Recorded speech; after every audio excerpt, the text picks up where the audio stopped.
Hello, fellow Gooplers and Gooplets. We're back for another episode of the Gooper Reel podcast.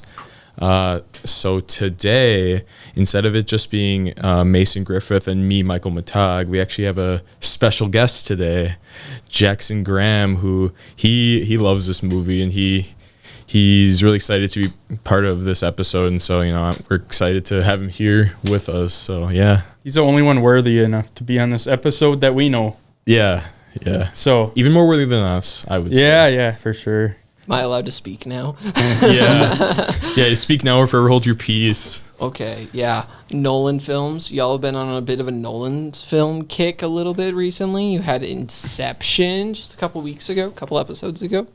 And now get the honor of doing the most recent installment in the Nolan repertoire. Mm-hmm. And that's Oppenheimer. Oh, yeah. Oppenheimer 2023. Rated R, not for the kids. Definitely not for the kids. Don't bring the kids. Genre listed as biography, history, and drama, which I agree with. That's pretty solid. Directed by Christopher Nolan, obviously, as just said. Produced by Emma Thomas, Charles Roven, and Christopher Nolan. Written by Christopher Nolan, too. So, dang. Mr. Nolan. Screenplay. We love it. Let's go. Box office gross was $329 million, which is impressive for a rated R movie.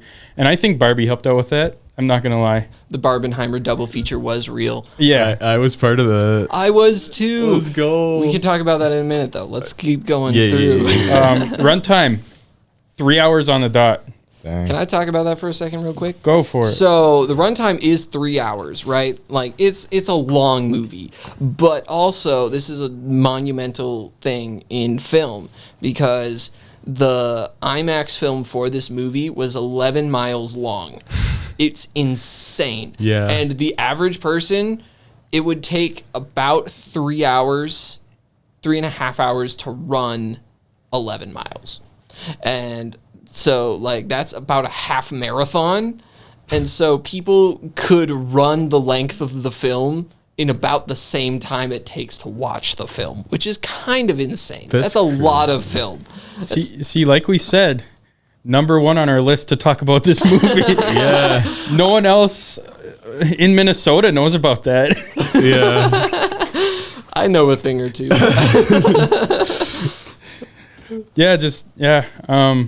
So 3 hours in length. Go ahead. Distributed by Universal Pictures. That's about it. We have it starring Cillian Murphy. Robert Downey Jr. is kind of the antagonist. Spoilers. No, we're just saying actors. We aren't even saying characters. But you said antagonist, so therefore there's an antagonist. You're saying he's just the antagonist to life. He's just the antagonist, not his character. Yeah. Robert Drew's just the antagonist. And then we have Emily Blunt, which plays a big part. Florence Pugh, which, she plays a part too. She's definitely in the movie. Matt Damon, Rami Malek, Rami. Yep, you got it. There's a lot of characters in this. There's so many. Oh my goodness. And there's a lot of big characters. Who was the officer, or not the general? The general, Matt Damon. Oh yeah, that was Matt Damon. Mm-hmm. Dang, he looks different with mustache. He does look different with a mustache. Was that a real mustache? But then there's the smaller roles, like Harry S. Truman, the beloved. I used air quotes there, but I can't see that. The beloved president Harry S. Truman being played by Gary Oldman, the short little cameos that Nolan's able to bring in this movie is insane. Tom Conti as Albert Einstein, what? He did a great job. He was my favorite. I loved just Einstein walking around a lake the entire movie. Yeah, throwing rock. I love it, when he speaks too. He's like, "Oh, hi!" He's just so wholesome. He's just a jolly old dude. I'm surprised Christopher Nolan didn't slip Leonardo DiCaprio in here. Yeah. He was working on Killers of the Flower Moon. So yeah, that's wouldn't have been able to. He's pretty busy. He could have slid him in there though. Little voice actor for a dog or something. Yeah, who else? I don't think that worked. The guy that played Could have been Florence Pugh. I don't know if I would prefer that. yeah, I don't either. I don't know if the scene would have been the same if he was. Then the scene could have been cut and it would have been fine. Yeah. Oh boy. Oh man. Yeah, so that's, I mean, you have a little more of the cast. I mean, I do. Yeah. Yeah. There's Devin Bostick, who was like 5 people are gonna know who that guy is. He was Roderick in the Diary of a Wimpy Kid movies. oh, and dang. yeah, The he was the that original? guy. The original Yeah, the Roderick? original. And then David Dalsmalchian, who's been in like 9 different Nolan films at this point. He's the only one who's pushing more than Cillian Murphy. Like, it's insane. Kenneth Branagh was Niels Bohr. He is very famous as well. Yeah, he was working on Haunting in Venice at the time, probably too, right? Yeah. So he was only in the beginning of the movie. Yeah. And then there's Josh Peck, beloved. Was that Huey? Or no, who's Huey again? Huey from The Boys. Yeah. No, that's not Josh Peck. Wait, I think wait. that's Josh Peck. No, that's not Josh Peck. I don't think so. No, it's, what is his name? Oh, you got it up on here? And then there's Alden Ehrenreich, who was Han Solo in Solo, and I was trying to place who this dude was the entire time I was watching the movie the first time, and I was like, that's where I know him Look, from. like thinking about it now, they do look, I mean, the same obviously, but like when before you said that, I was like really surprised when you like said that they were the same person. Yeah, was and I like, have no whoa. idea what this guy's name is because I don't remember off the top of my head. But the guy who played Dr. Brenner from Stranger Things is also in this movie. Oh my gosh. And he like looks somewhat more like applicable in a 1940s war movie than he does in Stranger Things. But you know, yeah. Jack Quaid is the boys guy. Jack Quaid, yes, he's also in this movie. Yeah, smaller part. But yeah, stacked cast, absolutely insane for a movie of this caliber, which I think is kudos to Nolan on this one. I think Jason Schwartzman is in it too. He just plays like a student. He just walks in and is like, Is he the first one? He's the only one at the beginning. Oh, and he's that's- just Before it like- grows. before it grows, and then he's the one who walks in with the newspaper that's like, okay, World War II is a thing now. We can't be excited anymore. Oh, boy. Sadness.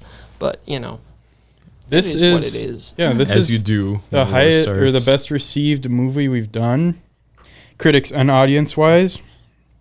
They're both loved, over 90% on both of them. So it actually ties audience score with Inception, but critic score goes higher on Oppenheimer. Because Inception was utterly confusing. But you would Yeah. expect critics to be higher on that. Critics, maybe, but the story suffers a lot in Inception, which I think critics would That was lower my complaint. I was like, I don't like the motive. You know, I didn't like the motive. What? Yeah, but yeah. Oppenheimer, it's like the hype was there. Everybody I knew was very excited about this movie. Oh, yeah. The fact that it was rated R was crazy because Christopher Nolan has not had a rated R movie since 2002. So since before I was born. And Which one was it? Oh gosh, it was like Memento wasn't rated it was R, not it? Memento. Yeah, that was a little bit earlier. I think Memento was rated R actually. Oh, really? Um, I wouldn't be surprised. starts with an I. Insomnia. Insomnia. Ah, yeah, yeah. that's right. Insomnia was the last rated R Nolan film. And so that's why everybody was a little nervous. They're like, what's gonna go down? He went pretty heavy in the rated R category. Well, I mean, in one sense. it would not have been rated R Yeah. if that scene wasn't Yeah. in it. But as soon as Scenes. correction. But as soon as they put them in there, they were able to be freer in a sense. Which, like, I'm surprised because imagine the money that this would have brought in, having Oppenheimer be rated PG-13, and I'm sure they didn't know Barbie would come out on the same day, but having 2 PG-13 movies come out on the same day, the money that this would brought in, it would be a lot more than 329 mil or Yeah, whatever. I think it would have crossed $1 billion for Yeah. sure. Oh yeah. Rated R is This is a always a huge struggle movie. to cross the billion mark. I don't think has any ever. Probably not. This It doesn't. I wouldn't be surprised if not, because the audience is a lot smaller for R-rated Like movies. the top Yeah. 5 is Avatar, Avatar 2, Titanic, Endgame, and what's 5 now? I don't even Infinity know. is it Infinity War? It might be. yeah, No Way Home was pretty high up there too. No I Way think. Home is up there. Yeah, like wow. movies. PG-13 do and really, PG. really well. Like Yep.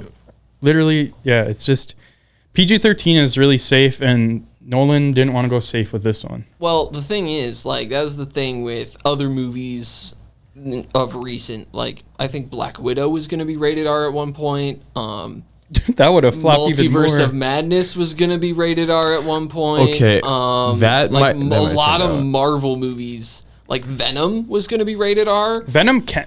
That's what sucks about Which, Marvel like, movies. it It's could be. Yeah. They should But- take more risks. But Yeah. like they can bump it back down to PG-13, cut a couple F-bombs out of there, get your blood and gore out Yeah. as much as you possibly Tone can, back, and yeah. then you expand your demographic so much. Yeah. because like back in the day, it used to be just PG and R. Like, Yeah. and now that PG-13 is a thing, like there are so many movies that should be rated R that are like dialed back a little bit, so then we have a wider demographic Yeah. of people who can watch them. But then again, I'm a huge nerd, and so when I heard Nolan was gonna make a World War II movie about atomic bombs where he was gonna use entirely practical effects, I was like, huh?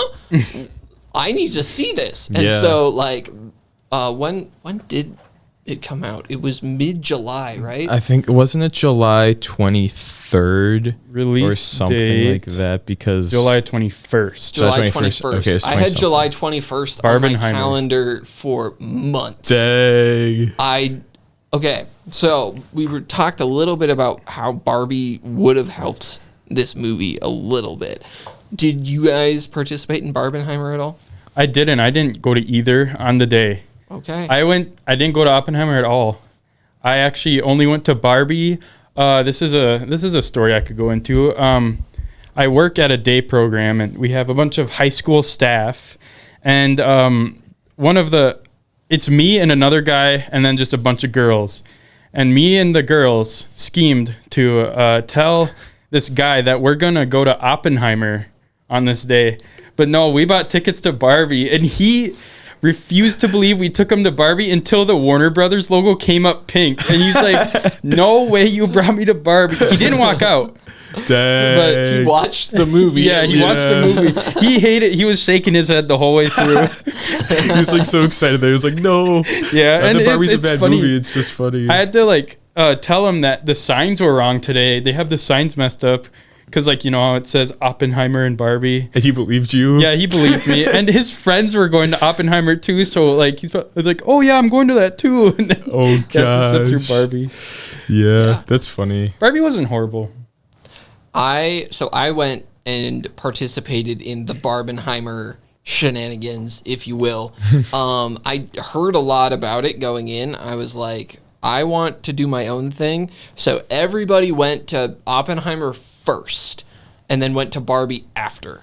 And I was like, yeah, no, that's not going to fly. So I went and saw Barbie at 3 o'clock in the afternoon. I was one of 2 dudes in the theater. It was like that for me too. And then I went and saw Oppenheimer after. My rationale being I needed my head to be clear before I saw a Nolan film. I knew that going in. So I was like, I'm going to watch Barbie first. So then I could just have a happy, fun, silly little story in my head before I go into Oppenheimer. Before you get hit with existential dread. And oh my goodness, Oppenheimer hit hard, dude. It was a lot. You probably chose the better way. I did it where I watched Oppenheimer first, and then I watched Barbie. And for me, it was like So and it's kind of good that we watched it the different ways because it's like it shows both sides. So I was like, I went with my friends. It was like another one of the things where like, we want to do something to hang out because we haven't hung out in a while. So let's watch Barbie and Oppenheimer. Let's do the Barbenheimer marathon. But we did it where we watched Oppenheimer first, thinking that like Oppenheimer is going to be like a movie that you're going to have to like. It's longer and you're gonna have to like think more about it. Is what we thought, and so we wanted to kind of get the longer one, I guess, out of the way, which makes it sound like it's like, oh, we're trying to get the movie out of the way. It's horrible. No, just wanted to watch it first, and I was more excited for Oppenheimer, I'm gonna be honest, and so we did that.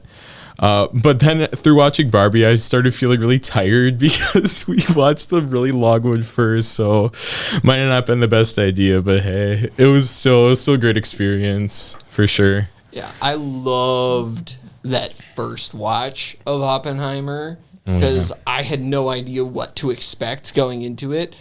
For context, I watched it 4 times in theaters. Is that same day? Not that, not that day. 12-hour movie theater day. 12-hour movie theater. But yeah, I've across the 4-month run that it was in the theaters, I saw it 4 times. I saw it 3 times before I went back to school, and then I saw it once I got back here.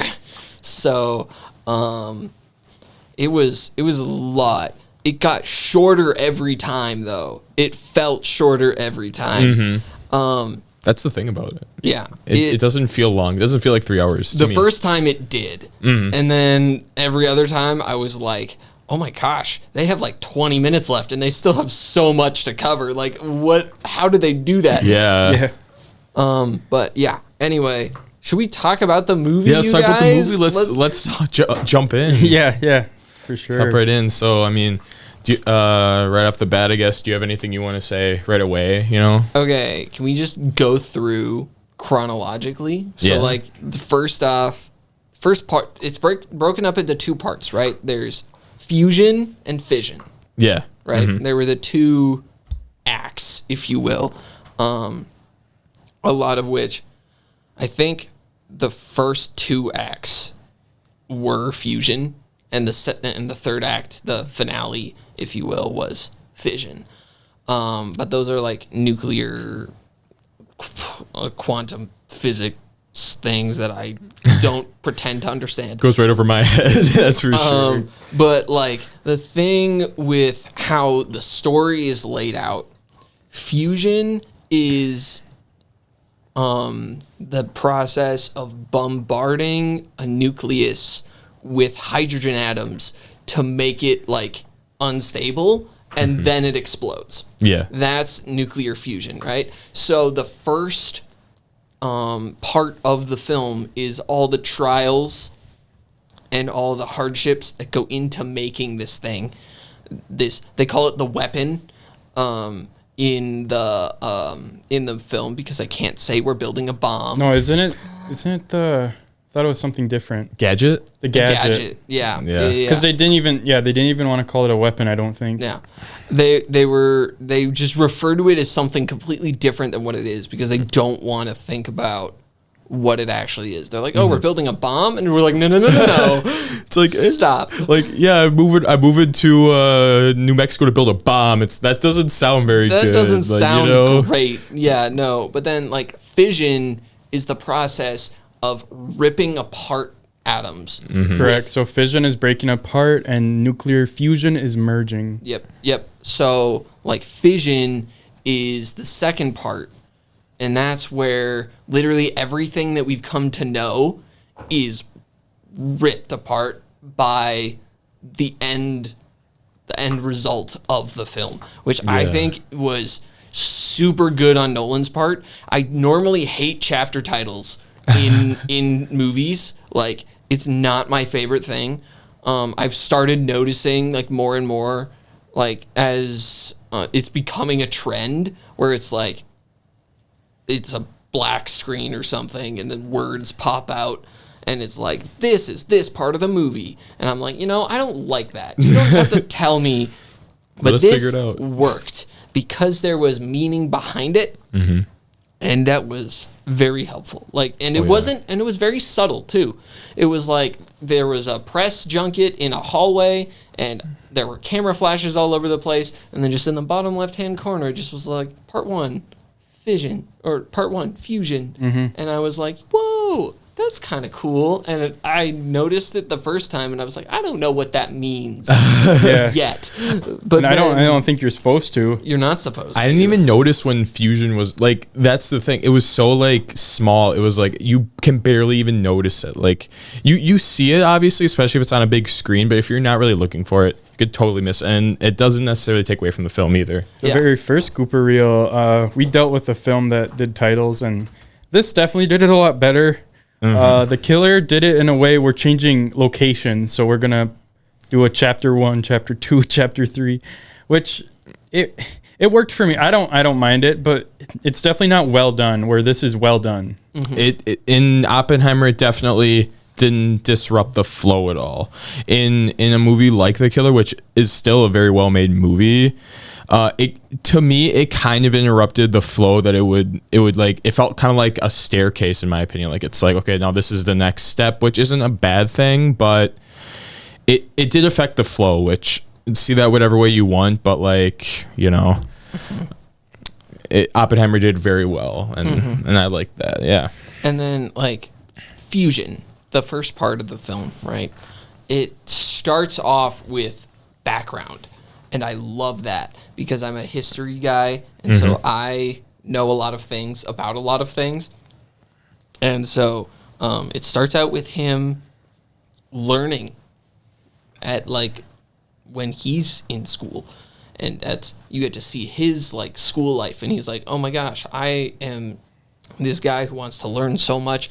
And he starts in this lab. Not good in the lab. He's not good in the lab. But then, because he's a theorist, he's a theorist, so he's not good at practical use of things. He likes to think up problems, but he can't execute it as well as he'd like to. So he wants to go see, it starts with him wanting to go see a lecture from Niels Bohr, who's played by the lovely Kenneth Branagh. He's there for like 10 minutes of the entire movie. But, and could have died, but didn't. he could have, But that wouldn't have been historically accurate. Yeah, if you would have killed him. yeah, I know you have something to say about that. So we're moving closer to that. Yeah.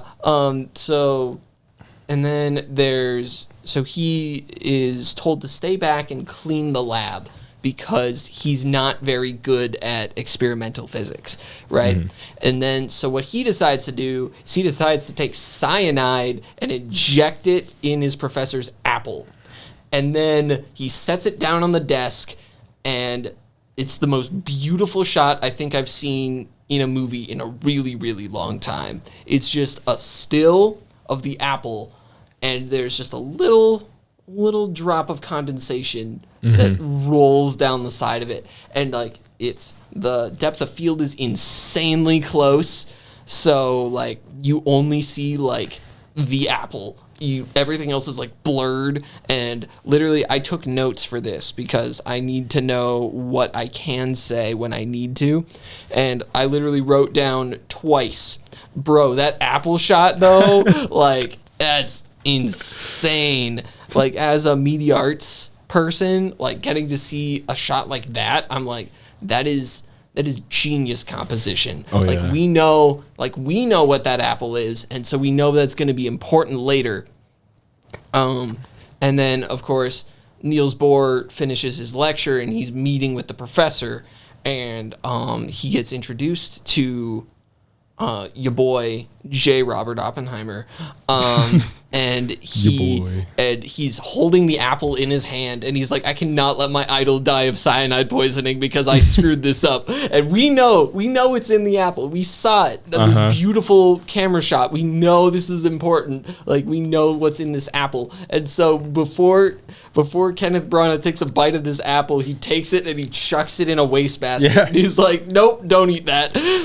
Oh, it's beautiful. So good. So Not death by cyanide, but like cinematography, you guys. How would you compare that Apple shot to the Apple scene from What the Goop? They're not. They really are not the same league at all. Like, yeah, ours is better. Yeah, for sure. That's what I'm saying. Yeah. Yeah. No, that's peak cinematography right there. Sorry, I had to do it. I thought about that too. I was like, yeah, we have to plug What the Goop. That's kind of views. That's kind of where we figure out that, like, I mean, Oppenheimer. I mean, no one's like 100% clean-minded, but like Oppenheimer, he has his dirty thoughts. I mean, but he obviously recognizes the next morning that, oh shoot, you know, I can't go through with this, and he stops it. So yeah, and that's mimicked later in the movie. It's a foreshadow. Yeah, foreshadowing, if you will. I mean, just how, you know, every little thing in this movie, like, you know, it definitely means something later. Like, there's nothing that's just put in there. Well, almost nothing that's put in there that doesn't really have a meaning. And you could argue, you know, like, I mean, Christopher Nolan's really good at what he does. He's been directing for like over 25 years now, something like that. So he knows what to do in these scenarios, and it's like, it shows in his work. It shows, like, yeah, he knows how to put a story together. He knows how to put that on the screen, and that comes out as a good film. Like, you need to be able to mix all things together, the sound, the story, the visuals, in order to make a completed thing, and Nolan is really good at that. And can we talk about the sound for a second? Oh yeah. The sound is the best part about this movie to me. Yeah. The score, yeah, specifically the score. The score is beautiful. Incredible. Oh my goodness! Like, the score was done by what's his name? I wrote it down. Let me find it really quick. Let's see. It wasn't John Williams, was it? It was not John Williams. It was Ludwig Göransson. Oh, okay. Wasn't it his first one? No, he's from Sweden.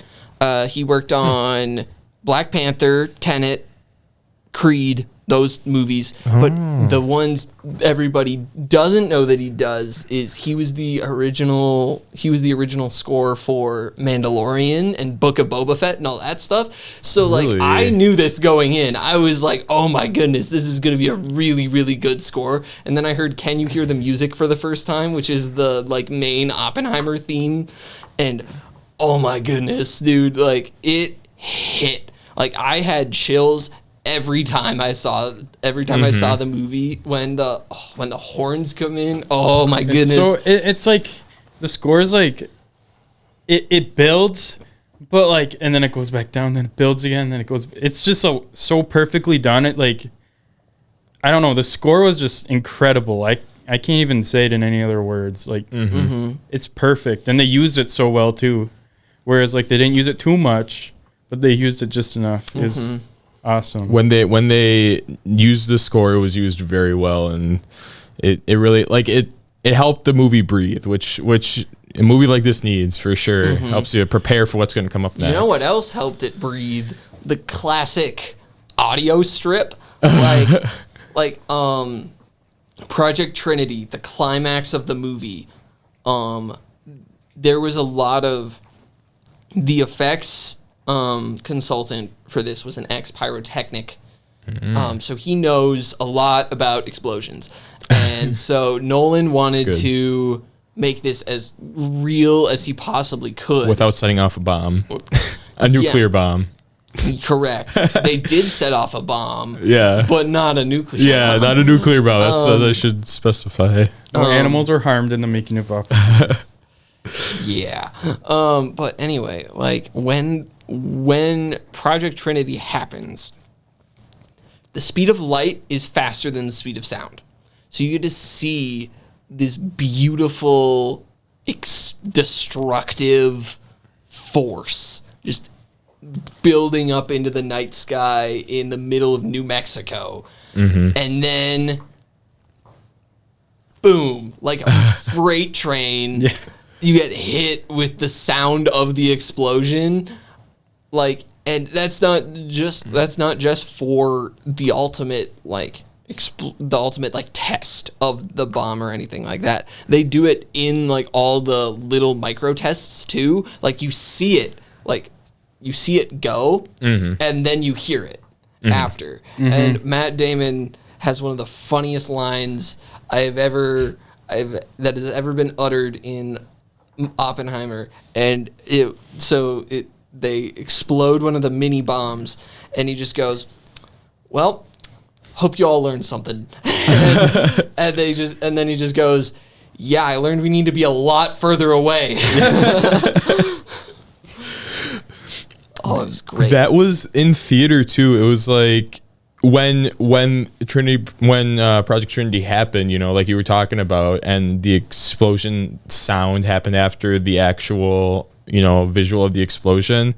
I was expecting to be like scared by like, you know, like it just being silent and then just the boom. Oh, I jumped for sure. I was trying to prepare myself for it, but it still like kind of startled me a little bit. Like if I wouldn't have been expecting it, I would have like probably like jumped, but I was trying to pay attention to what he was saying. Yeah, exactly. It's just Cillian Murphy's voice going, "I have become death, destroyer of worlds," and then boom. Yeah, it's just a giant bang, and it was wow. And then on top of that, there was the press conference scene.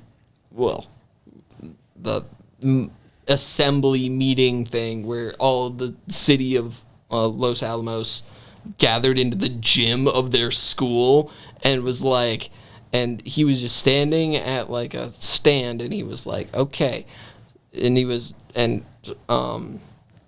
really, really loud. It was so loud. The thumping or the foot. Yeah. It was like it was very similar to a train, like chugging on, you know. And you heard that before it happened. Used, yeah. That motif was used multiple times. Like it was like the classic where it's like it's playing in the background before the scene starts, and then even while the scene's going, it gets louder. Yeah.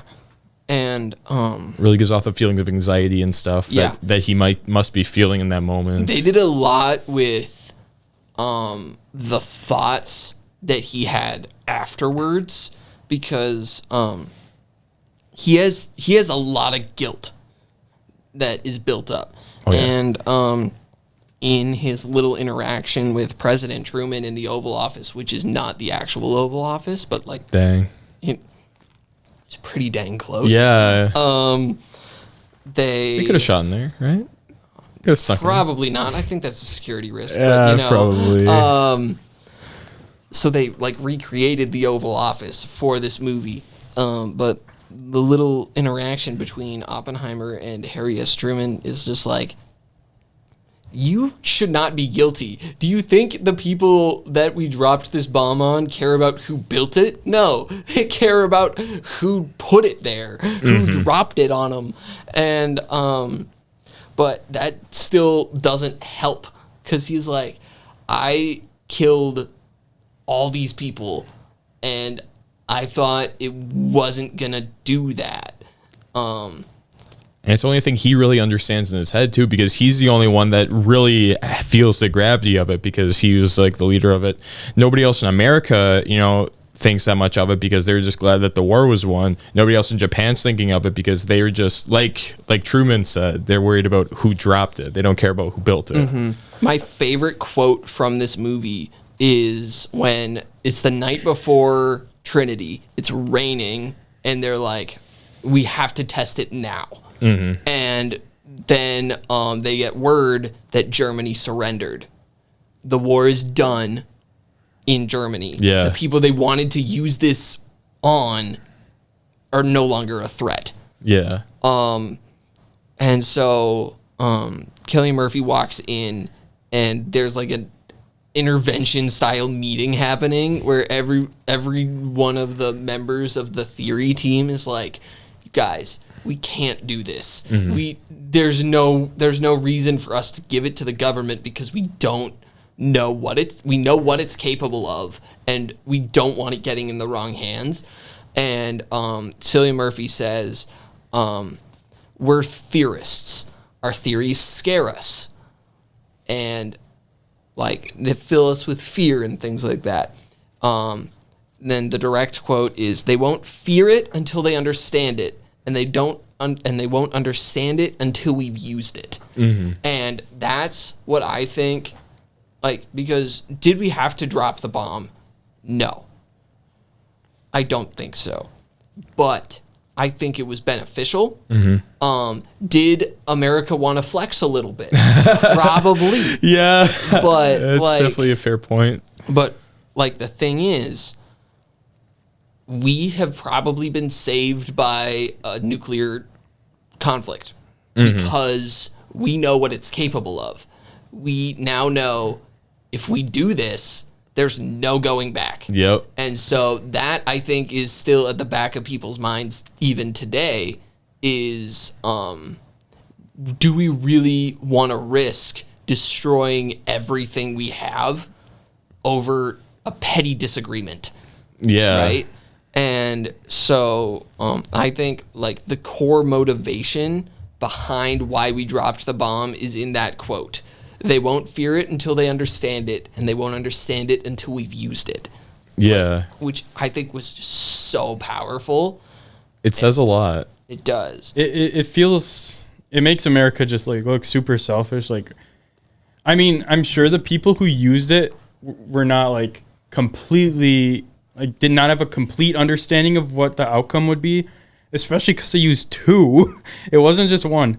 And like that just like put the world to silence and just like, geez, the world, not just America. Yep. So, And I think that also there's symbolism in the rain too, because it is raining the night before Project Trinity happens, and rain is a symbol of reflection and cleansing your conscience, right? And so the fact that that is when these scenes occur, when people are like starting to feel guilty about this thing that they're creating, like that's the turning point where they can't go back. Yeah. If they do it, they can't go back. And so, and that ends up being the precipice for the rest of the movie is the Russians are building a bomb. We don't want them to get to it first. So we need the science, we need all this stuff so that we can do it before them, so then we can be ready in case they come up with it. Which was the lead up to the Cold War then. yeah, Which good old-fashioned Cold War. Yeah. Oh, jeez. Not the video game. But No. yeah, It's a good that's video enough game. history.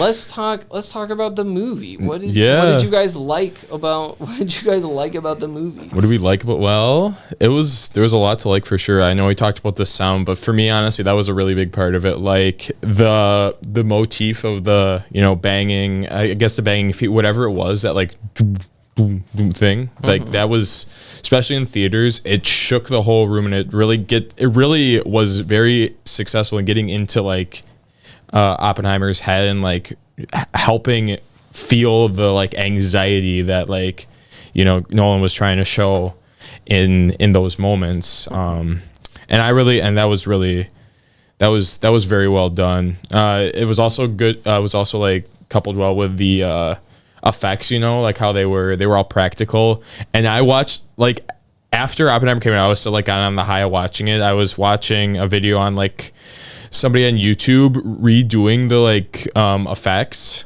like not redoing them, but like trying to just recreating recreating them. That's what I meant. Basically recreating them, and it goes to show it's like on the big screen, you don't notice it. It's so close up, you don't notice, but like it could just literally just be paint mixed with like water or milk or something, and just like it, and it's just, it looks so good. It's so well done, and I like that it makes the movie feel almost, even though it's $1 million project, it makes it feel a little bit more like, because I'm a media arts student, we're all media arts students here, knowing that that's possible with like not super expensive stuff is just like, it kind of makes it almost a little more relatable, I guess, because like it's not huge CGI, it's just something smaller. which is There's always a cheaper way to do everything. I feel like there always is. It's just Now we can address it's black and white. Yeah. A lot. Yeah, there's a lot of black and white. I couldn't figure out why, but I've done. What I've heard is it's when it's black and white, it's in the eyes of Strauss. Well, sort of. Partly. Yes. I think the color is following Robert through the story. That's because there are black and white scenes at the very beginning that are in color towards the end, because we're following through the life of the title character. Right? And the black and white stuff is through the eyes of Strauss, but also some of the stuff that is referenced, that is in black and white, will be in color again as Robert lives it. Yeah. Right? And that's something I really noticed after watching it a couple times was, oh my goodness, like, I get it. Like, all this black and white stuff is very Strauss-centered, which is Robert Downey Jr.'s character. But, like, there's also a little added bits to it because then there's the one trial in the when he's getting his when he's meeting with like the board or whatever, and he makes like a throwaway comment about Strauss not being like good enough or something like that, and then it just zooms in on Robert Downey Jr. and it's in color, like that part is, but that's because it's his perspective, not it's as Oppenheimer is living it. Yeah.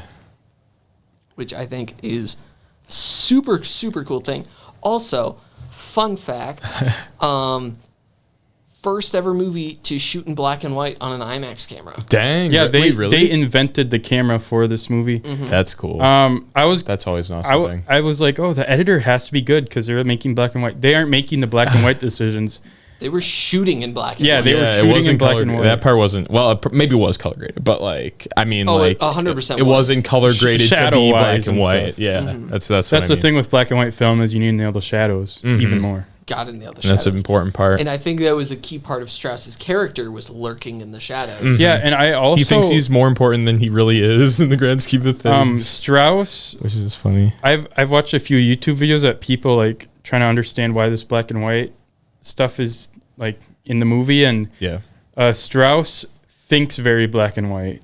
So that is one of the reasons. Yeah, like the scene where where Einstein walks past him. He's like, oh, it's about me. Yeah. It can only be about me. There's no other way. Yeah. He's like, that is one of my favorite clapbacks in the entire movie is when he's like, maybe you're overthinking this, dude. Maybe that one day they didn't talk about you at all. Maybe they talked about something, I don't know, more important. It's like, it's funny because that's not a plot twist for the audience, but for Strauss that is a plot twist because it's like they really weren't talking about you. They were talking about the fate of the world. Is, was it a plot twist though? Did you guys not know, like, going into it, that this dude was bad news? Like, because I feel like I did, and I feel like I did. I think it was a little bit for me. I don't know if I did. I don't think I did. I was kind of just when I watched the movie the first time, I like just like almost getting thrown into it. Like, okay, and when I was watching it, I was like, okay, well, this guy seems, he's talking in front of like a court, even though it's not really a court. Might as well be, because he's like basically on trial. So something must have happened, and then as it goes on, but like at first I didn't know what to think, but as time went on, he seemed to be, a character that him and Robert Oppenheimer don't see eye to eye. And yeah, that's what I was gonna say. I didn't believe he was like necessarily the bad guy, but I believed he was opposite of what Oppenheimer was, because going into this, I wasn't sure if Nolan wanted to make Oppenheimer look like the bad guy, or if he wanted to make Oppenheimer look like the hero in a sense, or like not like, oh, what's that? Can't think of what the antagonist. Or? No, not like he didn't, like, he had his reasons, and it basically wasn't his fault that what happened. You don't want to justify it. Yeah. But at the same time, it's like, as soon as there was that interaction by the lake with Einstein the first time, I knew it immediately. And, like, that was the thing. Going into it, I was expecting this big, confusing, Nolan-style, like, plot twist. It never really happened in my mind. But I was talking to some other people about it, and they were like, when they revealed Strauss was the bad guy the whole time, I was like, you could tell. You can kind of tell. From the first third of the movie, you should know. He's not the greatest dude. Yeah. Like, he's like, yeah, he's trying to just... That being said, though, Robert Downey Jr. killed it. Oh, my goodness. He did a great job. Like, I never felt like I liked his character at all. And I think that was the point. And he went on for this monologue at the end that was like several pages long about how he just loathes this dude because of this one interaction he had with him. And he's just like, I'm gonna see to it that he never has a career in anything after this because of this one interaction he has with him. And I'm just like, dude, like, this is crazy. And like RDJ, like, his facial expressions, oh my goodness, like, when you see him, you think Iron Man. Obviously. Like, this movie shows that he's actually like a really, really good actor. Like, oh my goodness. Oh, yeah. Like, I have not seen him outside of Iron Man in a movie in a long time. Like, there aren't many, really. Like, once Iron Man, it's like, that's what everybody goes to. He literally says, I am Iron Man. That's his thing. Yeah. And so, like, this movie, like, I walked out of the theater going, oh my goodness, give this man an Oscar. Yeah. Right now. He's nominated. I know he's nominated. Well, I guess I'll say what I was just going to say now. We can talk about that in a minute. Yeah. First of all, I want to talk about what we didn't like. Let's address the elephant in the room, The elephant shall in we? the room. Or in other words, Florence Pugh. Are we talking about the infamous Oppenheimer sex scene/scenes? /scenes. Well, it only happened once. Yeah. It only actually happened. We just inferred it the other time because they were just sitting in chairs without any clothes on. Yeah. Well, and then we have it through Kitty's eyes too. Yeah. Which you thought that one was well used. Can I explain a little bit about that? Yeah. I want to talk about it. Not in a weird way. Of all the 3 hours, like, it is an intimidating amount of time. And there are things they could have cut. That, I think, was one of the things they could have cut. All of them? Are you talking all of them? Or? I think, yes. Okay, yeah. My thought process is all of them could have been cut. Yeah. I understand why they were there. It was to contrast the relationships between Kitty and Oppenheimer versus Gene, yeah, and his communist wife. Communist wife, and she kind of alleged communist wife. Yeah, I remember. It also, well, it doesn't help him too. Like, another reason, it doesn't help him in his case. Yeah, because he's sleeping with someone that. And I will say. Sure. Can we talk about the case for a minute, too? Because all of a sudden, Emily Blunt's character is, like, being pushed to the forefront. And all we know about her at the beginning, first 2 acts of the film, is she's a drunk who hates her baby. Yeah. And, like...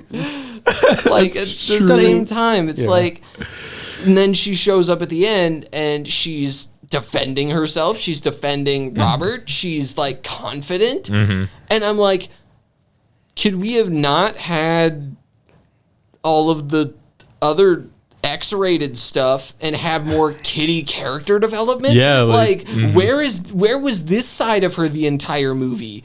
Like It's like a switch flipped. Well, yeah, it's I don't think it had to be there, the scenes. Yeah. But it was used in a way that made sense. Some movies just throw it in. This wasn't just thrown in. Yeah, this was this was thought of. It was definitely purposeful, and that's kind of composition. So, know, like, it I being can- in there for a reason. Yeah, I mean, yeah, they could have portrayed it in a different way. They could have went a whole different way completely, obviously. And I believe the real Oppenheimer, he's known to have many affairs. He was a womanizer. Yeah. Yeah, they say in the movie too. So, yeah, I Can't just keep think a good man down is one of the lines. Oh my That was gosh. pretty funny. Yeah. that was kind of funny here. Nolan just wanted to add something, I guess. Like I think it works. I mean, again, this probably wouldn't be rated R if that wasn't in it. But That's the thing too. It's like, it must to Nolan, it must have been important to keep in, because without those, the movie would probably have been rated PG-13. There might have been too many F-bombs dropped, but F-bombs. well, get you it? can That's you so can funny. say Ha what ha. is after 1 hour you can say one F-bomb? Is that what? I don't know the timing. You can in PG-13 you can get away with 2. And it has to be after the first hour. It has Correct? to be after the first hour. And The Martian, remember, we both have seen The Martian. It kind of, Guardians of the Galaxy was 1 on and the 2. edge of that. Yeah, Guardians of the Galaxy had 1 in the entirety of the MCU. Assassin's Creed had 1. Assassin's Creed had 1. Oh, the movie. I was like, what? That's Knives Out had 2, Dang. and that was PG-13. Jeez. But yeah, But that's like the thing, yeah. nowadays it has to be outside of the first hour, and you can't have more than 2. Which I'm sure said vocally. I'm sure whoever makes these ratings, I'm sure they can bend to like. Oh yeah, 100%. So Yeah, but That's just like, one funny thing about it too, like, because if there was, like, I know I brought up The Martian, so I should probably explain myself. So in that movie, they said the F-bomb twice, but one of them was an audio cut. yeah. From outside of his capsule. So you can't hear it. So we didn't hear it, but we saw his mouth say it. Yep. And then another one was written down, right? Yep. It was in writing. So it didn't, I don't think it, like when I say I don't think it counted, I mean it as like, if I remember correctly, it didn't count towards the actual total, which is like, kind of a creative way. And I know it's not really, it doesn't have anything to do with Oppenheimer, but it's just like, with the limit, it's like that just goes to show what line you can, balance on in order for a movie to be rated PG-13 or rated R. And like we said, it goes to a whole other audience if it's R rather than if it's PG-13. yeah, like 100%. at the end of the day, this was a humongous money decision. Oh yeah. And did they make the right one? We'll never know. I mean, I think it worked. Yeah, it worked. I could see a PG-13 cut coming out of Oppenheimer. Yeah, Could I maybe. too. I I mean, don't I think could- it's gonna happen. I don't think but it. could see. Yeah, like they could do it. I know in countries they've literally put clothes on Florence Pugh. They have. Yeah. In like post it, in like editing. Yeah, Okay, that makes sense. they've put like a robe on her or something. I don't. Oh yeah. Yeah. I do remember reading about that. So yeah, it's just one of those things. It's like, was it necessary? Was it not necessary? I think all of us here say it wasn't really necessary, but it was done in a way where it can be explained to why it was there. I think Yeah. that's what we can, that's what we can say about that. Any think rule so. can be broken.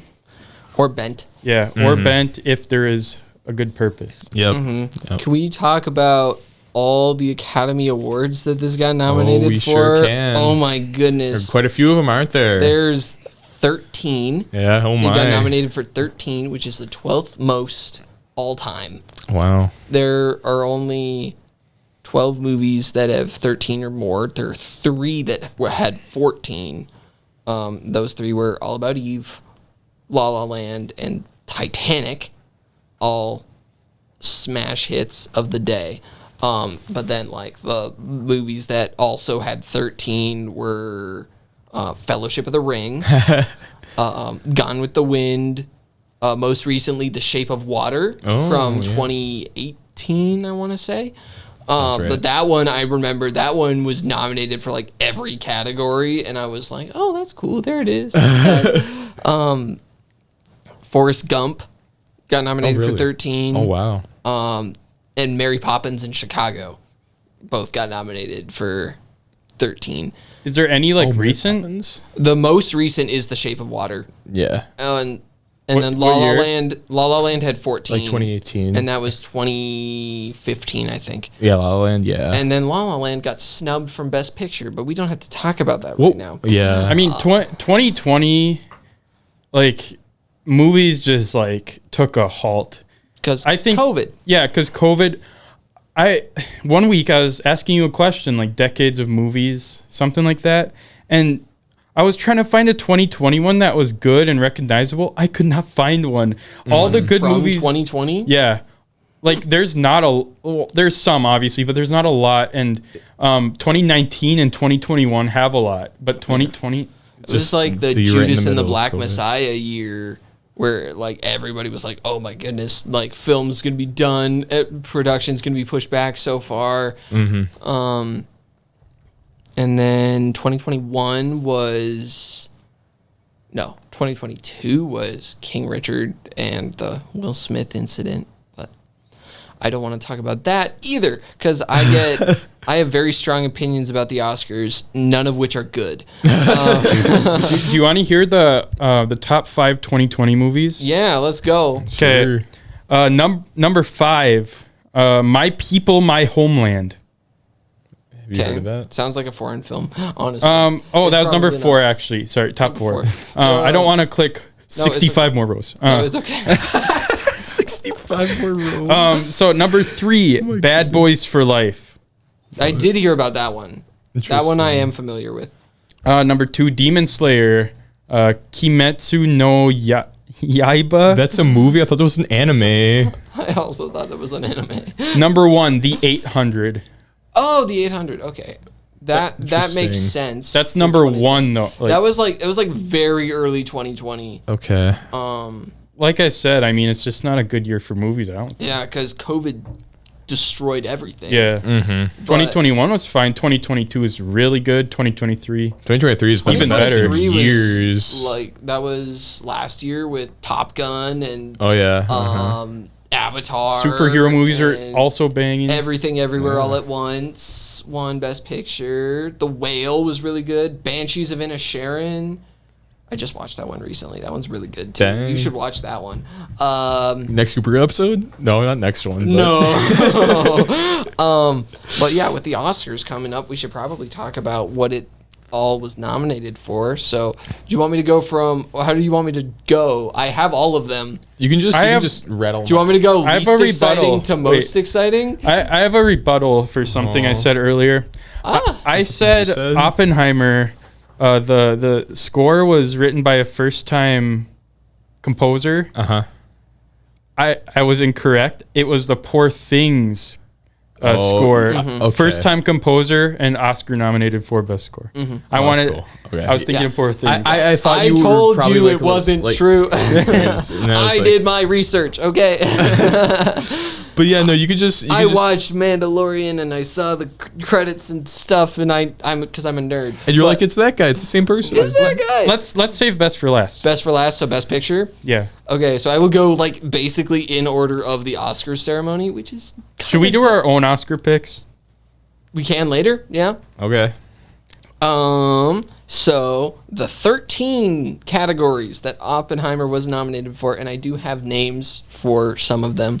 So they had Best Hairstyling and Makeup, Best Costume Design, Best Production Design, Best Editing, Best Sound, Best Adapted Screenplay, Best Score, Best Supporting Actress with Emily Blunt, which I think is atrocious and should not be there. But Best Supporting Actor with Robert Downey Jr., which I think he's got on lock. Mm-hmm.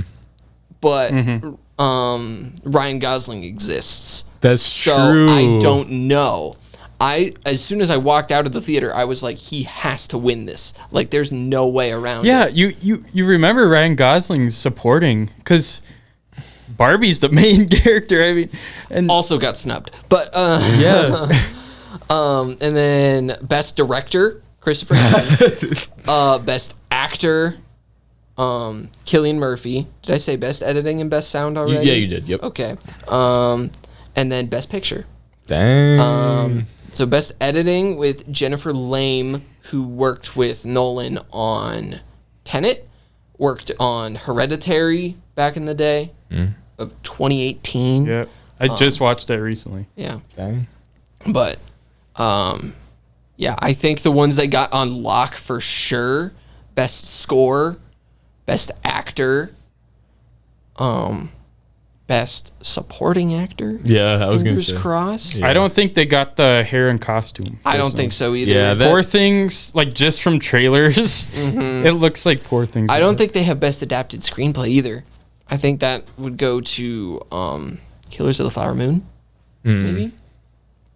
Does adapted screenplay mean it's something that... It's from a book or okay. other piece of media.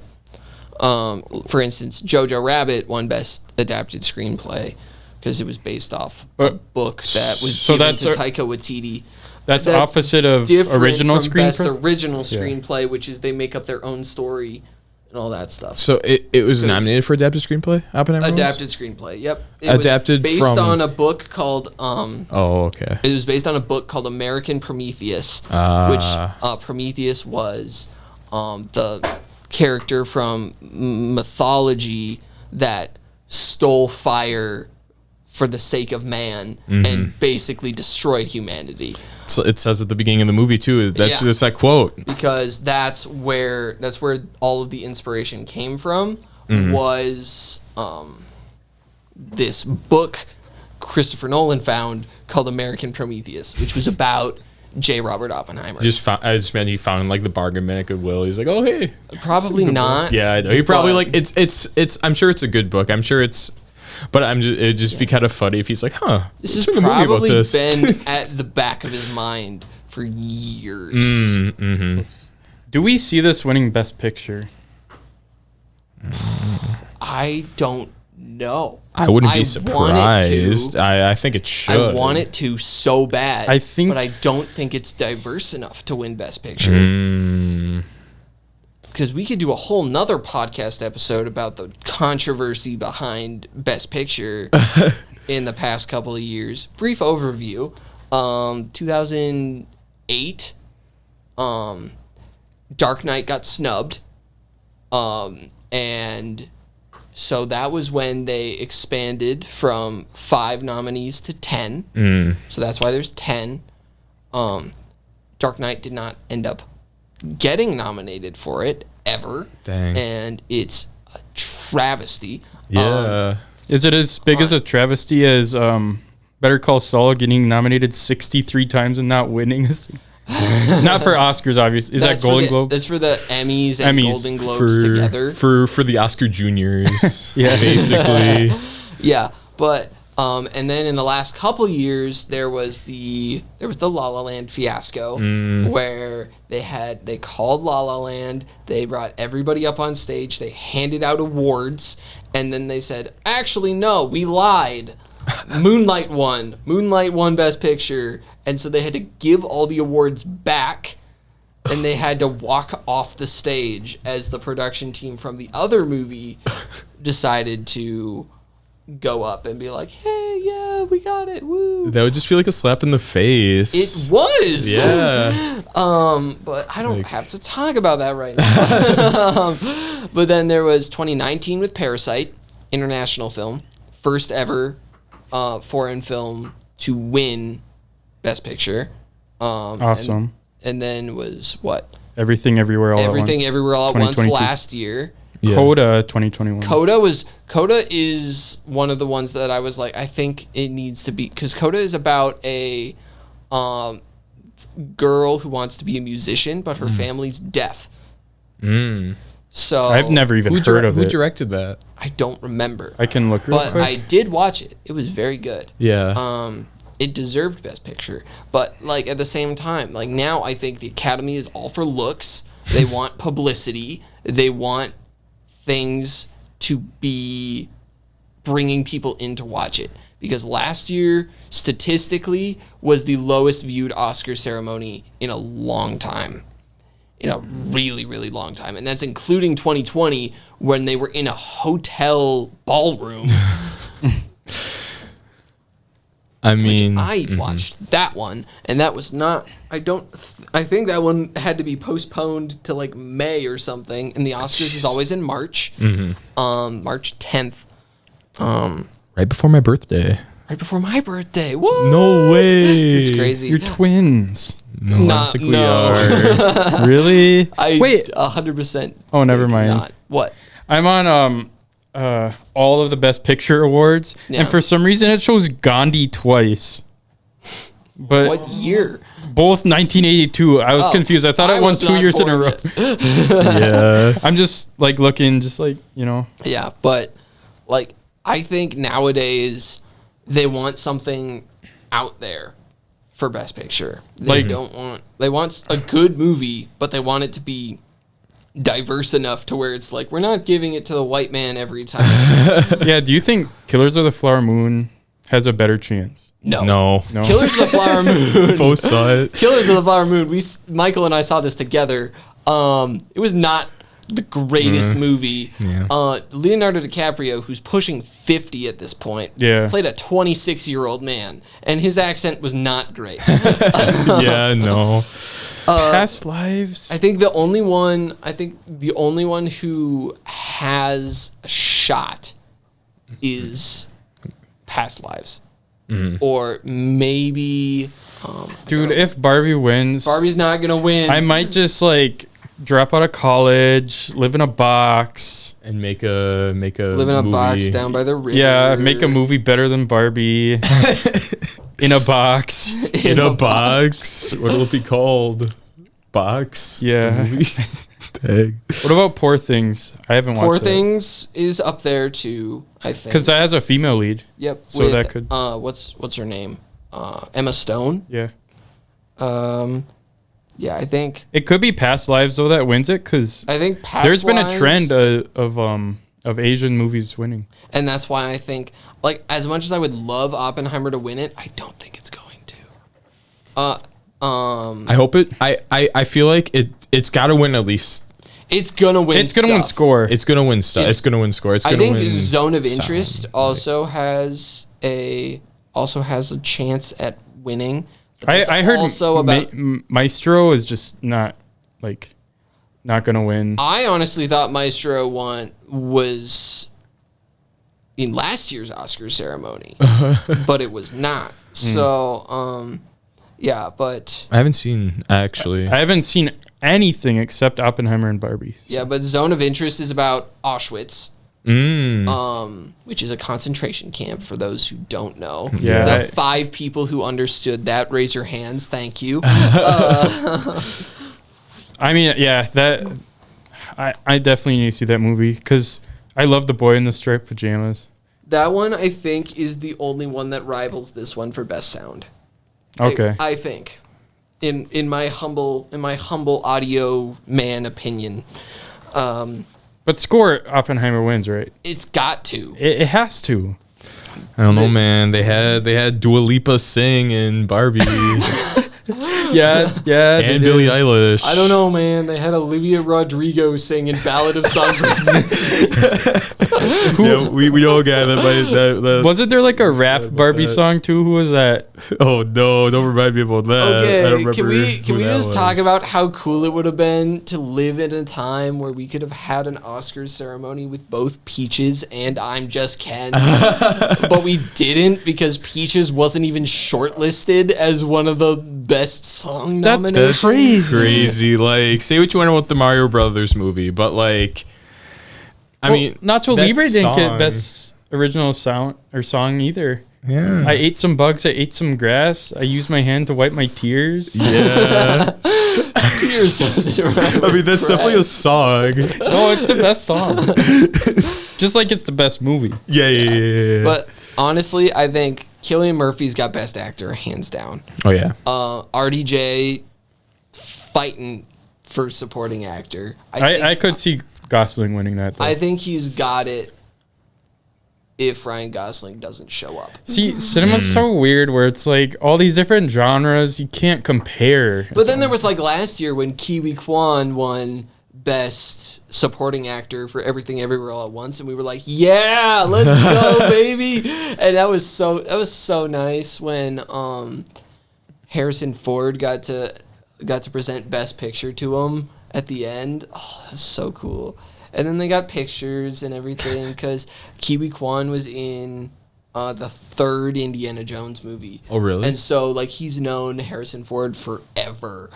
And he got to see him wear tux at the Oscars. It was great. Dang. Oh, it was so wholesome.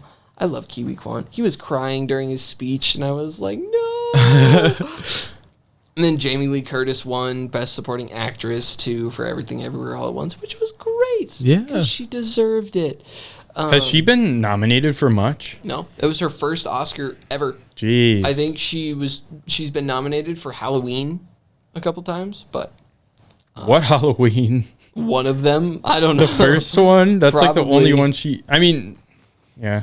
Yeah. 2018 when she was fine into, but she wasn't like top of actors in 2018. Yeah. And then it's like Emily Blunt as Best Supporting Actress. Like, I think she did fine in the movie.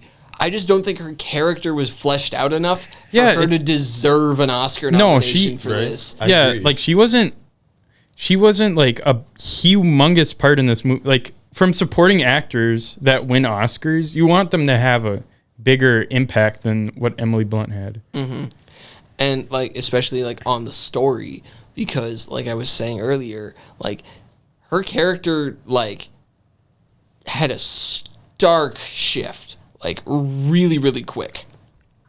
And they need to build that. Like, where did this come from? Well, I'm willing to argue about that. Like, I don't think it was that bad because, yeah, it looks like she's having all these problems with her kid and like, you know, And she's like angry at him all the time. but that's The kid what doesn't a stop family crying. does in their own house, you know. So it's believable to me. But it's also like she just all of a sudden is this super confident, calm and collected person. And I think it's too stark of a contrast. I think it needed to like, we needed to see her, like when she was yelling in the hotel room about how Strauss has been behind everything the whole time, and she was like, I know this, and you know it, and you got to fight him now. Like, if we had more of that, like earlier in the movie, like it totally would have made more sense. Like, but other than that, it's just like we think she's just mad all the time because she's intoxicated because most of the movie she is. Yeah. What do you say to people who might say, oh well, it's, you know, people can change over a couple of years, like, so it's normal that she, you know, could be different. What do you say to that? They didn't show it. Yeah. I want to see it. like I I'm agree, saying, I agree, yeah. people are different behind closed doors than in front of other people. That's all I'm gonna say. Then I think let us see her out and about with other people. That's like, one of let the- us see that's- her in like intermingling with the Communist Party, like being, because like that was the thing. Robert knew a lot of people there, and he would go, but he wouldn't like. He never joined. But like I wanted to just like see him and her. I definitely and noticed. about. Yeah, she wasn't out and about. Like he would go to these places and you'd see like I think this was purposeful. You see everyone with their wives, but Oppenheimer's there alone. That happened a few times, I think. Yeah. So And then she left her husband for Robert because they had a kid. Yeah. And so, yeah. But Like, that's the thing. It's like, I don't know if it's warranted. You know what I mean? Like a supporting actor nomination. She didn't feel like very fleshed out of a character, and that doesn't necessarily mean you shouldn't get the role, but No, she did you should, what she could. I mean, No, she did- not the role. she did great. That you shouldn't get the nomination. Sorry, that's what I meant. She did really, yeah. really well. It's just I just think she struggled a little bit in the regard of her character development. You know what I mean? But yeah, Christopher Nolan, could he win Best Director? I think he could. I think so. I think the direction was very, very well done. I mean, came all to a circle. because it's his story. Like, it's still a Nolan film. I will say this is the least confused I've ever been watching a Nolan film. Even Batman? Even Batman. Going from Because Batman still had its twists and turns. I haven't watched that trilogy yet. And I was literally like, oh my goodness, what did he just do? Are you kidding me right now? And like with this one, I was like, I know history. Like, thank you for like not diverting from that. yeah, like not changing it. Except for the very end, the very, very end of the movie. But we don't have to talk about that because that's kind of a spoiler. But Yeah, I mean, the up and coming politician trying to make a name for himself that they name drop at the very end of the movie. Those of you who've seen it know 100% who I'm talking about right now. But like, oh, that was good. I was like, this is sequel. yeah, I was gonna say People are saying like there's gonna be a trilogy. It would be like Einstein. The problem is would he go for the obvious or would he go a different route? Personally, I don't see any sequels or trilogies coming. I don't either. I think this is a one and done to me. I think the next Nolan project needs to be a Bond film. I would love to see that. See him tackle that. Yeah. Anything he tackles is shown it can be, you know.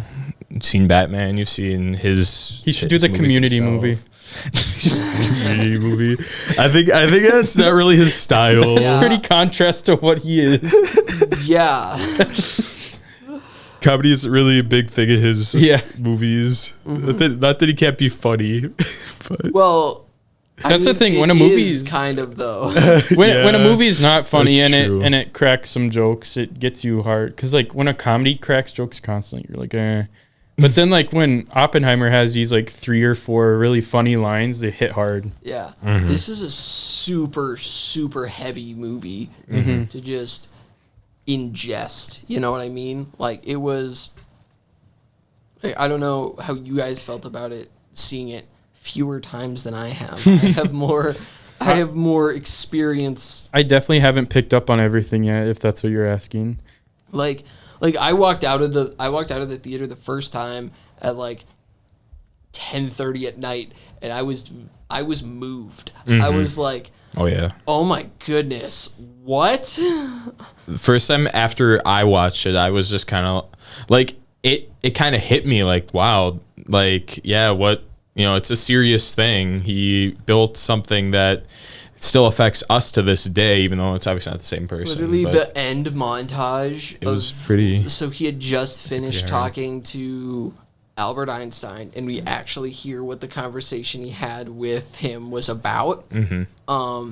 And you get all the like repeat shots from the beginning, and then you get him soaring through the clouds, and you see all the nuclear destruction that we're capable of now, that he feels responsible for because he's the one who created the technology. And you see like all these nuclear warheads flying through the clouds, and then the beautiful score is backing it up. And it's a song called it's a track on the soundtrack called "Destroyer of Worlds." And like I had chills. I had tears in my eyes.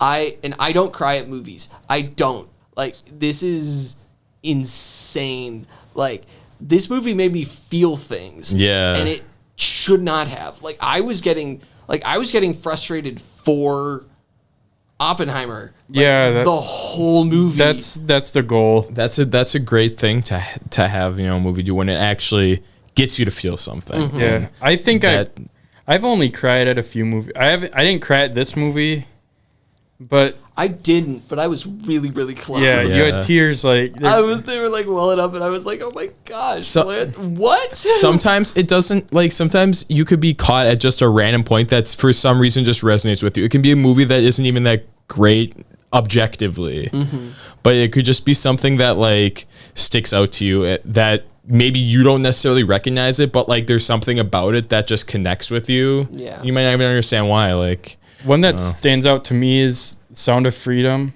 Like, I actually Sound of Freedom was. I could not hold it. Like, I was not ready for Sound of Freedom. That opening was like I knew, like I was about to tear up in the opening. Like, I feel tears coming now. like I knew what I was in for because I knew what it was about. But then it started, and I was like, "Oh boy!" The opening is like, gosh. I run like, I help at a day camp. I've been doing it for like 5 years, and just like that hit me hard. Yeah. Oh my goodness. Like, I haven't seen Sound of Freedom yet, so I feel kind of left out. I should probably watch seen it. It's on Amazon now. Go watch it if you haven't. please do. Subtle plugs. Yeah. Watch Oppenheimer if you haven't. Also, You shouldn't have listened to this if you haven't. yeah. What it the kind of heck, spoiled the whole movie, guys? so you should definitely watch. It's on Peacock. So. Guys, if you listen to this without watching Oppenheimer, go in your kitchen, grab the fly swatter, and spank yourself. Dang. Oh my goodness. Yeah. That's insane. Yeah, I don't know. Well, now you probably know. No, that's now you good probably punishment. know 300% more than anybody else did when they watched it for the first time. Hey, I know I do. Because we talked about a lot of stuff, you guys. Oh yeah, it's Okay, really quick. We cannot do a Gooper Reel episode with, do you know the Trivia Beaver? The Trivia Beaver. Yeah. Here he comes. Yuck, yuck, yuck. Yeah, the Trivia Beaver. He's like a little beaver guy, you know? Little beaver guy, yeah. Yeah, he likes trivia, and he sits in and watches. He just sits in. He doesn't give questions or anything. He sits and Yeah. Trivia Beaver. which that always shows that it's trivia time. So I guess that means it's trivia time. Trivia time? Yeah. With the Trivia Beaver. We didn't prep, but I have like a little, We didn't prep. as usual. I mean, I was like, hey, do we know what we're gonna do for it? And you're like, I have something. So. Yeah, let's just do all of our top 3 films. So we'll all share our. That's like asking me my favorite children. Oh my goodness. I know. Yeah, but you don't have children, so it I should don't be even easy. have children. Okay, it is kind of like, okay, I just So sprung this. broad. Yeah, Top I know. 3 films. I know. I mean, I can give you all objective, and I time? can give you subjective. I can give you. I don't care. I can give All you, together. I can give you the 3 movies that I think are the best. Like, No, your favorites. I can give you the 3 films that I think are objectively the best, and I can give you the 3 films that I like Subjective. most. The movies you connect to the most emotionally. Okay, I can give you the top 5. I don't think I can cut it down to 3. Okay. We'll let you think about it. I'm gonna make you cut down to 3. Okay, fair enough. Think about it. Should we all go and do 3 and then I'll do 2 and then I'll do 1? I'll do 3. I'll do 2. I'll do 1. Yeah. You want to go like that? I think that's. Gonna It's be hard fun. to say 3. Wait, what? I'm sorry. What? So we all say our third. We all say our second. We all say our I first. got you. Yeah, I yeah. got you. I got you. It's gonna be hard starting at 3 for me. Can we just say right now what we think the best movie of all time is? Best movie of all time. Like objectively, not subjectively. Objectively. Because my answer has always been The Shawshank Redemption. That movie I think is perfect. Or as close to it as It's you hard. possibly It's can hard to get. think objectively for me. I Like don't- objectively, like No, in I know what terms it. I know what it this- means, but yeah, like, in terms Okay. of this movie is like literal perfection. This might kind of be a The cop-out. Shawshank Redemption is 100%. But for me, are you gonna say okay. Fight Club? No, Okay. I was not gonna say Fight Club. So what I was gonna can say cut was this out if you don't want it in, the but- first like 10 minutes of what do you call it? Full Metal Jacket is like the best thing I've ever seen. But then I started thinking about it. And I'm like, mine definitely best movie objectively in my eyes. You know, just for the time would be 2001: A Space Odyssey. Okay. Just with that movie came out in the 1960s. Came out in the 60s. Yeah. It is so well done. Like I think that's Klebig's favorite movie too. It's what's happened in it is affecting, you know, culture still to this day. Like there are still references to it and came out like 60 years ago, and they're still being referenced in media today, which is crazy to think about. You know, without 2001: A Space Odyssey, we might not have a whole bunch of who knows, might not even have Star Wars. I mean, a lot, at least not in the same vein. Might not have a lot of, you know, movies that are here now just because of what 2001: A Space Odyssey did. It's inspired so much and was really technically advanced for the time. Yeah. So like, yeah, it's What do you say, Mason? Best film objectively. I haven't seen a lot, but objectively, from what I've seen, and I'm pretty like low on like what I've seen, I think Get Out. I love Was Get Out. Impressively done. Get Out had a budget of $6 million. And I'm taking from story, I'm taking from cinematography, I'm taking from everything. That's the only horror film that I like actually enjoy. It's like Get Out. It's impressive how good it is. Like, and yeah, there's better. I know there's better, but from what I've seen, I think Get Out is like the most objective to me. I think just because Jordan Peele is so good, like he's a comedian, right? Mm-hmm. And so I think comedians are really, really good at horror films because they have to know timing, they have to know delivery, they have to know all that sort of stuff. And so that's why I think Jordan Peele does really, really well with horror. I didn't like Us. I didn't like Us. I didn't like Nope. I didn't watch Nope yet. Good. But Get Out was like... Get Out was beautiful. Okay. Top 3 movies of all time. who goes Favorite. first? Subjectively. Yep. Okay. You want to start, Mason? 3? I'll start with my number 3. My number 3... Oh gosh, why did I come up with this question? Number 3's tough. Like, it's the toughest for me. My number 3 is interchangeable always. Like, I don't... My number 3, I am going to say, I just watched it recently. It's a kid's movie. I think... I love Big Hero 6. That's a good pick. I love Dang. it. And you don't like Big Hero 6. I saw your letterbox. Yeah, I that's kind of, for me, that's kind of a hot take. I feel like my top 3 has to have a film in there where it's like a children's animated film. I 100% have one in there. And, Oh, yeah. And it's perfect to me. And I've been saying it's my favorite animated film since I saw it when it came out. Mm-hmm. The comedy's so good. The characters are amazing. You can't go into it thinking it's like a superhero movie. That's the problem people have. But Yeah.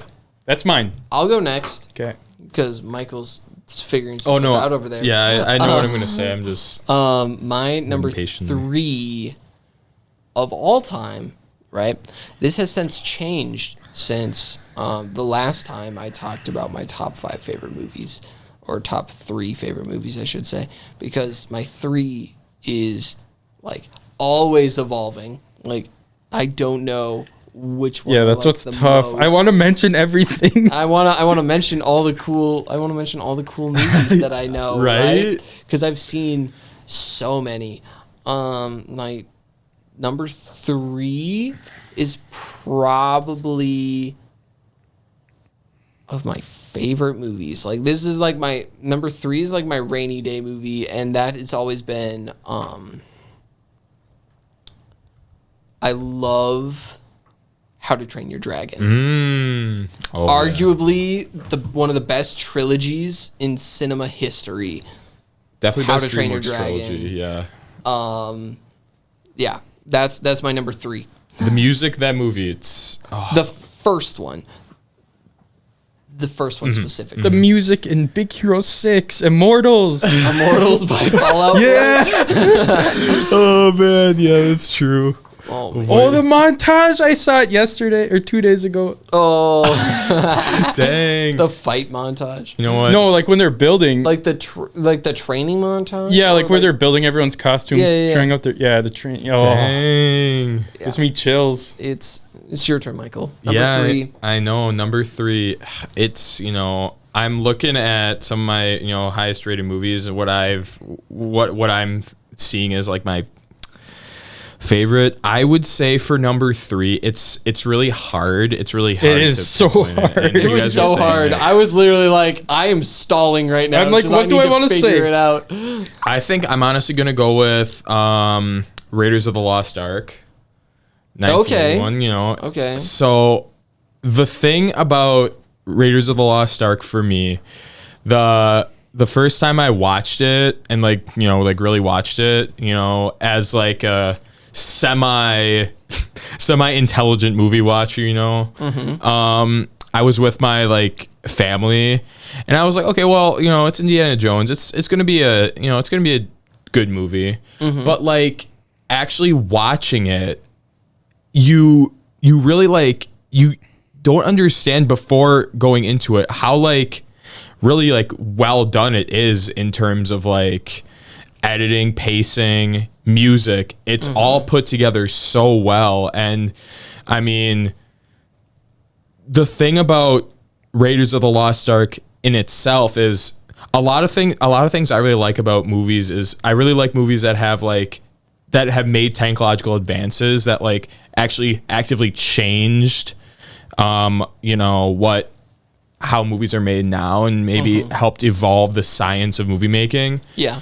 And one of the big things Raiders of the Lost Ark was there was a lot of special effects scenes that they had to figure out how to do, and that's one of the things. It's when the guy's face was melting off, that was crazy seeing it, actually watching it. And yeah, it doesn't look great now, but it's just what that movie has done. It's another one of the ones that what the movie has done, and just the story, how it can hold on to you. And I still feel like when I watch it, I still feel like I can watch it for the first time because I love that movie. So Okay, let's go through the next 2 quickly. Number 2. Number 2. These ones are easy. These are interchangeable for me. I can feel one is better than the other, but I'm going to go for number 3 is PG, number 2 is my PG-13, number 1's my R. My number 2 movie of all time, my second favorite movie, which is called my first sometimes, is Nacho Libre. It is a masterpiece. You watch it and you're like, why is the cinematography good? it's crazy. Why is this actually good? It's crazy. And I love how Nacho Libre has different accents every time he talks. It's so funny. It's so funny. I like comedy. Yeah. My number 2, Toy Story. You're going 2 children's movies. I love animated movies so much. Toy Story, I grew up with it. It's my top 5 in my top 5 Pixar films, behind Ratatouille and Up and That Inside Out objective? and all those ones. No, that's subjective. Then why is this your number 2? My number 2 is just because I really love the story. It was one of the first movies I ever watched. Dang. That I could comprehend. Yeah. Was Toy Story. I had a Buzz Lightyear. I had 2 actually. One where the wings popped out and one where the wings did not. Karate chop action or not? There was karate chop action, and I didn't realize it until about 3 months of me having it. But Dang. yeah, Toy Story at my number 2. There you go. All right, my number 1 minute explanation, Michael. My number 2 is gonna be Interstellar, just because again, it's one of those movies that has great music, great visuals, and great story as well, and it all just comes together and. It's so good. Christopher Nolan. Yep. Yeah, exactly. Oh, I again? didn't even think about that. All I didn't even right. realize that. Wow. My number 1, like I said, I'm going PG-13, and R. Prisoners and Nacho Libre flip for me. Okay.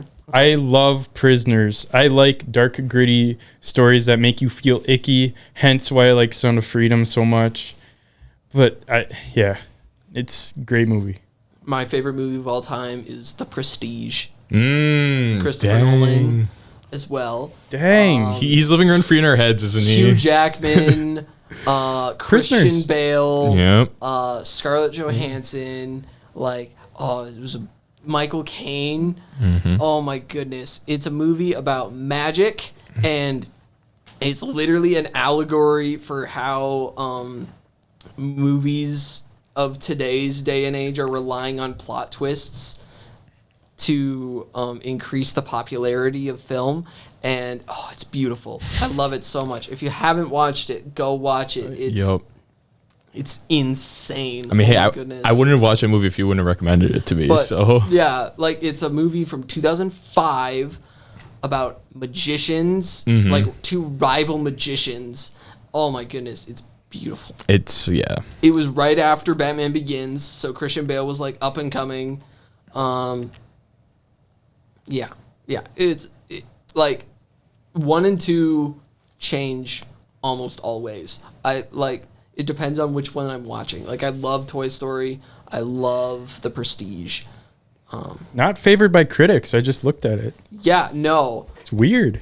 Yeah, not even close. Oh my goodness. I think it's bottom 5 Nolan films of all time, but I have a soft spot for it. I love it. Well, we all have movies like that. Nacho Libre is hated by literally, everyone. one of my favorite movies of all time is a movie from the 1980s called The Dark Crystal. Oh gosh, no. Yeah, it's horrible. A lot of people hate it, but I thought it was fun. Somewhere out there's a little baby Jen puppet, and if somebody has it, I would really like it, please. pay a pretty penny for it, right? Yeah. It's like Jackie Kennedy's hat. Somebody has to have it somewhere because they never found it. And so if anybody has it in their attic, send it to me and I will put it in the right places. Dang. I wonder what Michael's gonna say. For the number 1 movie of all time. No, it's their favorite. It's not number 1 movie of all time. Mine's Fight Club. Okay? I know it was. Yeah, I know. And yes, I how get you that know that's my a top hot 2 were take. Nacho and David Fincher. Yeah. Oh my God. I am not gonna lie though. I thought you said Mystic River broke your top 3.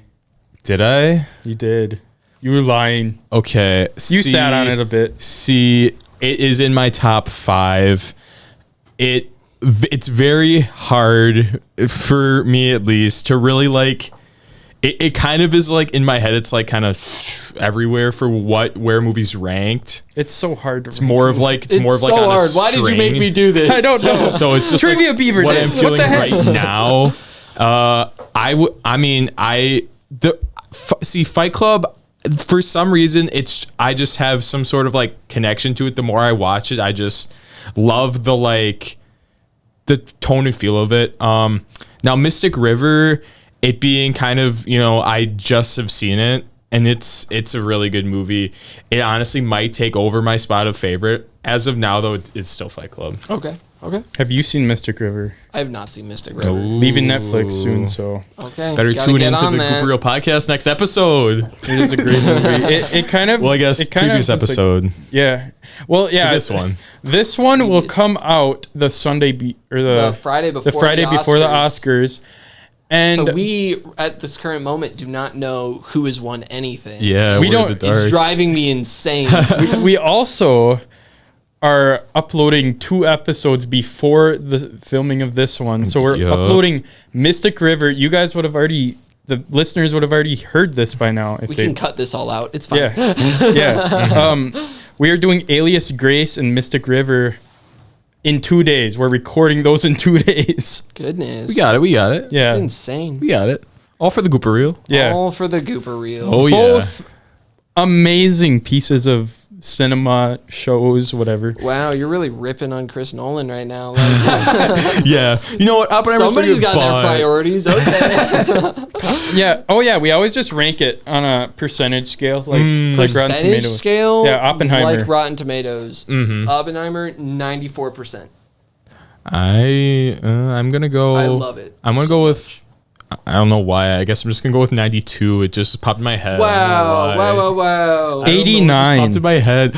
Okay, I dipped can't be into the mad at me. 80s. Can't So- be mad at me now. So we average out at A 91, we average out at 92. 90. Dang. The reason I gave it 80s is I haven't gotten everything from it. I've only seen it 1.5 times. We didn't finish it today. So I've seen it Thought one about and a it. half times, and one of the times it was on my phone with Temu earbuds. So Yeah. I have to give it time still. I want to watch it in IMAX, but I know I never will. It's so sad. Just get an IMAX theater connected to your house. It's that easy. That would be massive, dude. Cost billions oh my of dollars, goodness, it would but- cost so much money. Well, we've been man. going on for an hour and 40 minutes. Yeah, it's new So record. it Long is episode. a new record. Wait, unless Mystic River, Alias Grace surpassed. Boo. definitely not going to. Alias Grace, I don't know. I got a lot to You say. guys, Maybe, you guys maybe. can cut it down. We don't have to talk about. We don't cut everything. much. Yeah, Because fix and editing is post. annoying when you don't have to edit. That's fair, you know. That's Yeah, fair. I mean, Gooper Reel fans are gonna listen. Throw to the it, you know? intro on, throw the outro on, send it off to Yeah. the You boys. can cut out the 4 times I said you can cut this part out. Okay, we'll we just cut have this part AI out? search for it so we don't have to. Yeah, AI search. Yeah. ChatGPT. Well, anyway, well, to us, we will see you guys last week. Yo, Twice. Oh, That's like blowing up my brain. Yeah. Oh, yeah. Anyway, I don't know what. Jurassic Park 3, maybe? We got suggested to do Jurassic Park 3. By one person, and if you're listening to this, and we actually have to watch Jurassic Park 3, I don't know. We haven't decided what we're doing next week. We might have a vote. So, yeah, stay tuned on the Stay Instagram. tuned, yeah. well, thanks for having me, boys. Yeah, no problem. I really Pleasure. This was great. appreciated Yeah, it. you got to get it off your chest again. You've probably Again, Yeah. All right, well, I have a lot of opinions about this movie. Oh my goodness! It's As so you can see good. by the last hour and several minutes. yeah. Yeah, well, we'll see you guys next time. Yeah, next Gooper Reel time. podcast. Maybe we'll bring Jackson back for another episode sometime. That'd be really sweet. That would be really sweet. prestige Yeah. episode. Prestige episode. Yo, I would not be against that. I haven't Too much seen Christopher it, so. Nolan. Yeah, Too yeah, much yeah. Yeah, Christopher we have to Nolan. maybe take a break for a while. We could do something else. We'll be in. I'll have my people call your people. Yeah. Get your agent on the phone. Well, anyway. Trivia Beaver. Yeah. Drew Beer's your agent. Plot twist. He really liked the question this week. So. Yeah, he Yeah. got a lot out of it. All right, well, we'll see you guys next time. Stay goopy. Yeah, stay goopy, I guess. Goodbye.